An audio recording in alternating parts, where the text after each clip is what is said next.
I've always struggled with letting my guard down in relationships.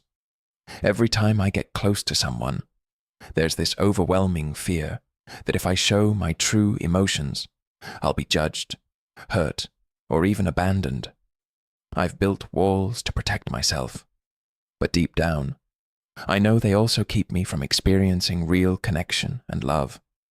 I want to trust, to open up, but the fear of being seen for who I truly am feels paralyzing.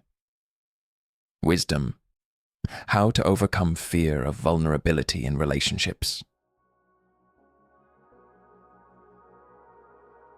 The fear of vulnerability is the wall you build to protect yourself, yet it also keeps you distant from genuine love. It is a defense you have crafted over time, believing it shields you from pain, rejection, or disappointment. You long for deep connection, for someone to truly see and accept you. Yet the very thought of exposing your inner world feels overwhelming. You wish to be understood, yet you hesitate to reveal your true thoughts and emotions, fearing that doing so will make you appear weak or unworthy. However, understand this: vulnerability is not weakness, but the foundation of every true bond. It is the bridge that allows trust, intimacy, and love to flourish. By keeping your guard up at all times, you do not just protect yourself from hurt, you also deny yourself the possibility of being fully embraced for who you are. As long as you avoid vulnerability, you move further away from what you truly seek, remaining trapped in a space of emotional distance and unfulfilled longing. If you wish to overcome this fear, there are 4 important lessons you must internalize. First lesson: accept that vulnerability is an unavoidable risk. Love will never come without risks. If you wait for absolute certainty before opening yourself up, you will miss the opportunity to experience deep and meaningful connections. Pain may happen, but avoiding it at all costs also means avoiding true love. Vulnerability is not a weakness, but an act of courage.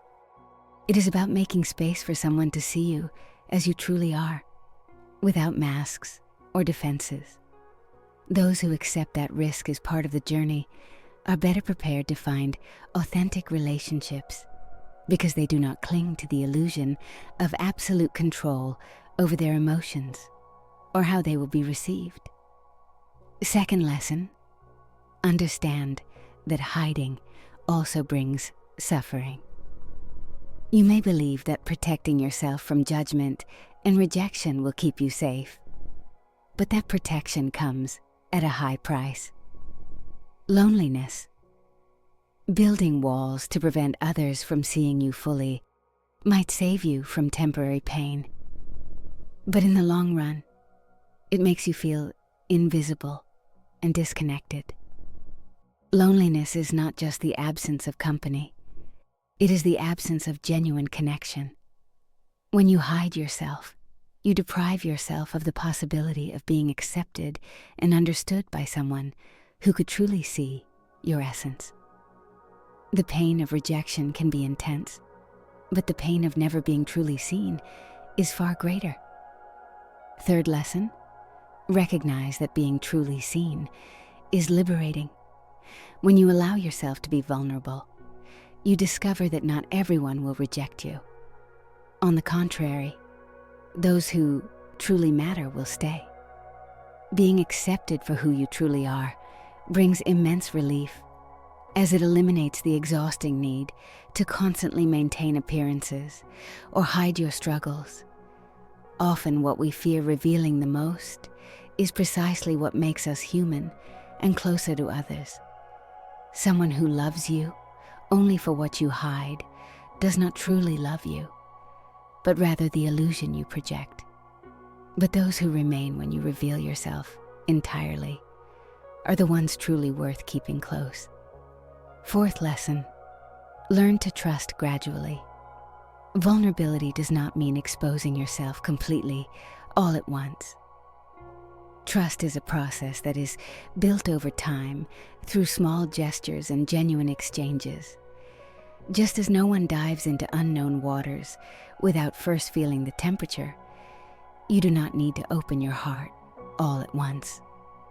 Allow those who show respect and reciprocity to see your essence gradually as they prove themselves to be trustworthy.